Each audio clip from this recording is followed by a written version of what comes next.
Another question which has appeared from the security section is question number 19.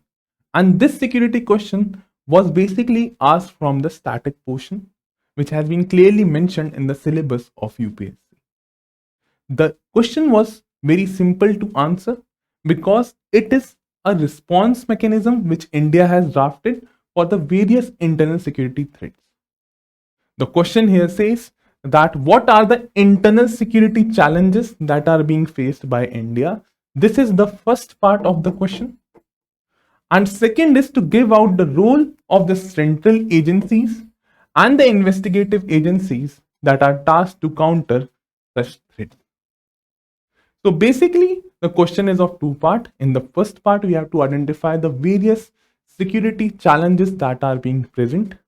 And in the second part, we need to answer what is the response by the various central intelligence as well as the investigative agencies and their role played to counter these threats. So basically, in our introduction, we'll try to mention the various challenges in brief that India faces and then elaborate on the same. That is, the introduction says that India, due to its large geographical expanse, that is, it shares large number of land as well as maritime borders. Second is critical location, that is between the golden crescent and the golden triangle. Multi-ethnic society, which makes it prone for the insurgency and the demands of the sub-nationalism, which boost insurgency in the northeast, and the exclusive growth trajectory that has been followed post the LPG reforms, which gives rise to the feelings of extremism, popularly boosting the ideologies of left-wing extremism, possesses following internal security threats for India. So in our introduction only, we have made clear what our answer will basically entail, and the examiner will get understanding that what the answer will basically include. So what are the various internal security threats being posed to India? The first internal security threat being posed to India is that from terrorism, extremism, and the rise of neo-terrorism. Terrorism, which is still an issue and has seen resurgence in Jammu and Kashmir. And this terrorism has also seen a resurgence in a different form with the emergence of concepts like hybrid terrorism, which we have also mentioned in our answer.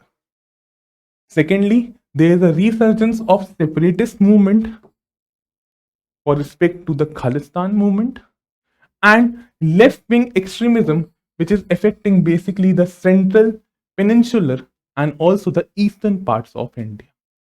This is the first internal security threat that India faces.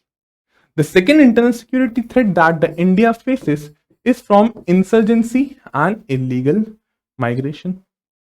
Due to multi-ethnic nature of Indian society and the diversity that is present, there has been demands for sub-nationalism in India. And these sub-national aspirations are reflected basically in the northeastern states. The situation becomes more complex with respect to the northeastern state because India shares porous border, which will also facilitate the illegal migration, particularly along the northeastern border states. The next issue that India faces is from the threats due to internal security or organized crime. Now, the criminal network basically uses and exploit the loopholes in law and order and engage in the activities like that of drug trade, human trafficking, and money laundering.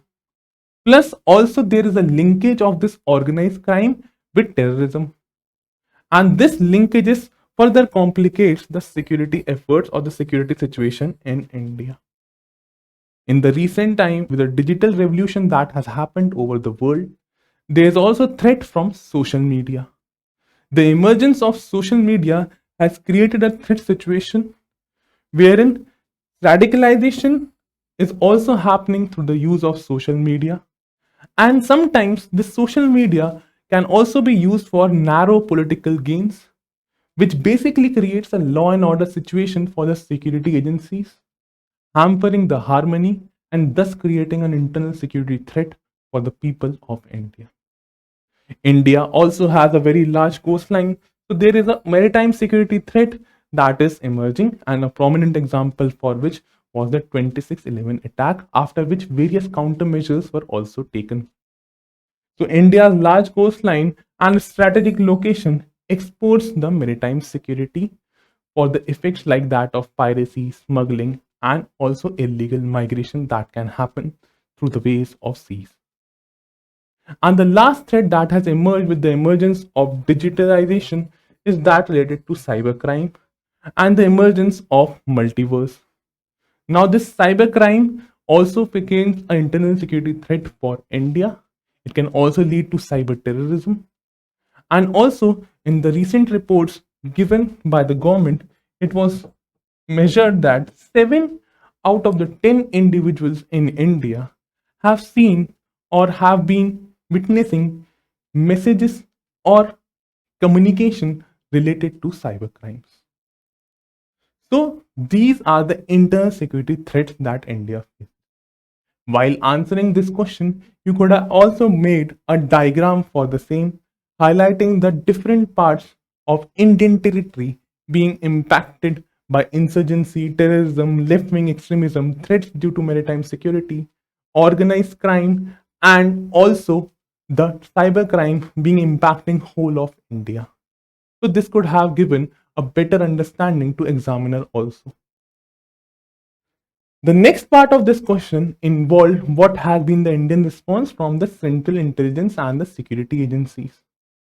So the primary responsibilities for intelligence and the counter-intelligence as well as the terrorism operation lies with that of Intelligence Bureau and that of RAW, that is Research and Analysis Wing.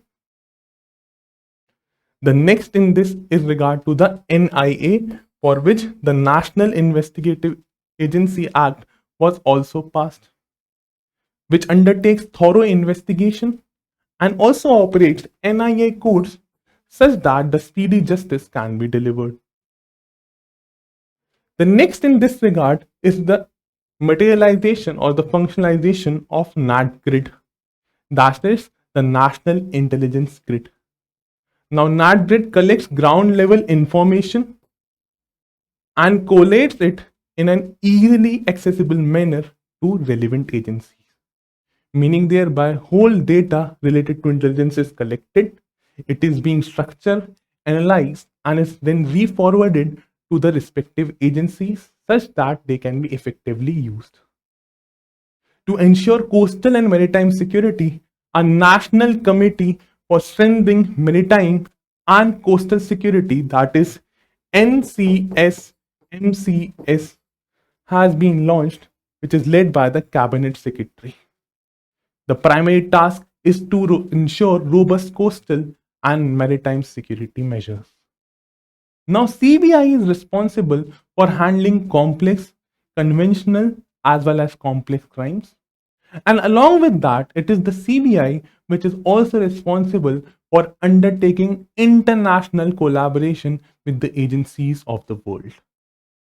Apart from this, National Technical Research Organization, that is the NTRO, which basically is a technical intelligence agency and works directly under the national security advisors that invariably falls under the Prime Minister's office.